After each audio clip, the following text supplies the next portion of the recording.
So yesterday, WWL-TV, the local CBS affiliate, did a story on the 7-year memorial of the BP disaster, and I was featured in it. But some of the things that the oil industry was saying in this story, I've got a serious problem with it.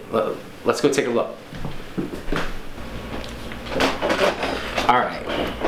So a lot of the video segment was good, it was true, but there's some clear problems that I have. First one, the most glaring one to me, that struck me the first, is this guy from Clean Gulf Associates was a former incident commander for the United States Coast Guard. If you look back when the BP disaster happened, one of the biggest criticisms is that there was this cozy relationship between the regulators and the industry. And then President Obama came in and split up MMS into two different divisions, the Bureau of Ocean Energy Management and the Bureau for Safety and Environmental Enforcement. So basically they separated the permitting side from the enforcement side. There was a lot of collusion between industry and the regulators, which is one of the reasons why the BP disaster happened. You know, they were rubber stamping permits and response plans without even reading them. You might recall that BP's response plan had a provision in it for walruses. In case there was an oil spill in the Gulf of Mexico, this is what they would do to protect the walruses. There are no walruses in the Gulf of Mexico. The problem of oil spills hasn't gotten worse since BP's Macondo disaster. In fact, data show the rate has been decreasing recently. But the constant attention did force the oil and gas industry to invest heavily in oil spill cleanup technology. We had to improve, and I think we did that. A lot of vessels being laid up these days. Frank Paskowich is a former Coast Guard incident commander who now runs an industry cooperative called Clean Gulf Associates. Almost every Gulf oil company pays into the cooperative. You know, I've never met him. I don't have anything against the guy. He might be a great guy for all I know. But he worked for the Coast Guard in Incident Command for however many years, and now he works for the oil industry. And so there's this revolving door. It draws into question how closely knit are the enforcement agencies with the industry itself. So Clean Gulf can have vessels and crews on standby in 8 locations, from Corpus Christi, Texas to Venice, Louisiana. It's so much better than it was pre-Macondo. If it's a lesson learned, that lesson was followed. So they're making this claim that the industry, their ability to respond is so much better than it was before the BP disaster. And I hear them saying that all the time. But you know what? That's not really saying that much. Just think back to 2010. The response to that disaster was just a clusterfuck.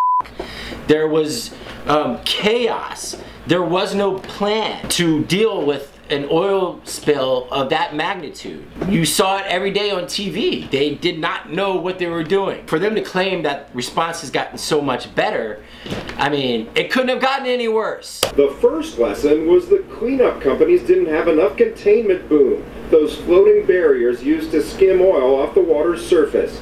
So we thought, let's eliminate all the logistics associated with the movement of that boom. Let's build something where the boom is already on. So they patented a new spooling system, letting them deploy nearly 5 miles of boom from a barge. The brushes actually help bring the oil in as it's funneled in by the boom, is that right? That's right. This spooling system is so that they can deploy boom more efficiently and effectively. Congratulations. You can take a spool of boom and put it on a barge and move it around to different areas. Such a huge, wonderful technological advancement. But what they're failing to tell you is that they still don't have enough boom. If there's another BP type disaster, they are going to have to order boom from China because there's not enough boom to respond to the next BP disaster. And I don't know that because it came to me in a dream. I know that from going to response meetings with the Coast Guard and other agencies when they get together and they talk about what they're gonna do to respond to the next disaster, and they readily admit that they don't have enough boom. The second lesson was they had to be able to clean up the oil 24/7. So they just launched a new 95-foot boat with infrared cameras to see the oil through the night, drones for bird's eye views, and gyro stabilizers to keep the boat steady during rough seas. So it's actually a storage tank in here, in the hull? Correct. There's 2 storage tanks. It's roughly 10,000 gallons total. That's enough to handle the vast majority of spills in just one trip. We have to be ready to respond rapidly. This cleanup 24/7, this new boat that they were showing. Yeah, I'm so happy that they have some 1990s technology available on these skimming ships. Having a couple of new skimming ships that can only handle 10,000 gallons of oil, what is that going to do when there's 240 million gallons of oil in the Gulf of Mexico, right? So we need a whole armada of these skimming vessels. We don't have those. They showed 2 of them. What is that going to do? We're still going to have shrimp boats with boom attached to them. We're going to have the Cajun Navy out there trying to do whatever they can to protect those wetlands. There's not enough skimmers. They need to order more skimmers. Instead of cutting the Coast Guard's budget, President Trump invests some money in skimmers. We need those here in the Gulf of Mexico. The last spill that required a larger response was a 90,000-gallon Shell spill last May, 100 miles south of Port Fourchon. Clean Gulf called in other vessels and got it cleaned up in less than 3 days. WWL showed some footage that I actually brought to them last summer. There was an oil leak by Shell Oil Company offshore, about 100 miles south of Port Fourchon. Very hard to get to.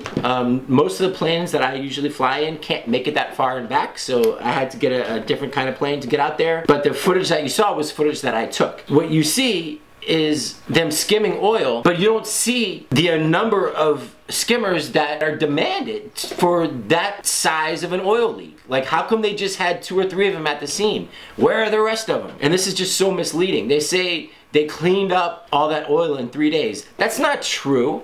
That's not true at all. The day after I went out there, there was a big storm, and that storm broke up the oil and sent it God knows where. But what they're implying is that with these new skimmers, they went out there and they cleaned up all 88,000 gallons of oil that was released by Shell Oil Company from their pipeline leak. It's just not true.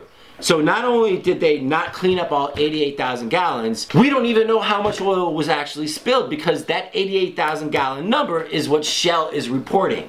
So there's this absurd honor system that the oil companies get to say how much has leaked out, and then they get to claim how much they've cleaned up. But what they don't tell you, and this is another smoke and mirrors trick that they do, but they're not going to get me on this, is that they say that they can that one of these skimmers can take in 10,000 gallons, but it's not 10,000 gallons of oil.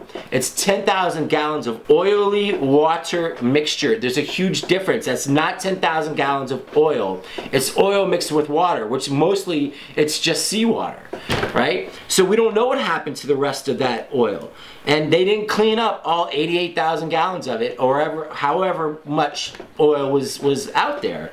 So, you know, there's just all kinds of problems. They say that they have the ability to come in and clean up unlike ever before, but, you know, when you start peeling back the layers of the onion, you start realizing how, God forbid, should we have another blowout, we're pretty much going to be in the same situation that we were in 2010.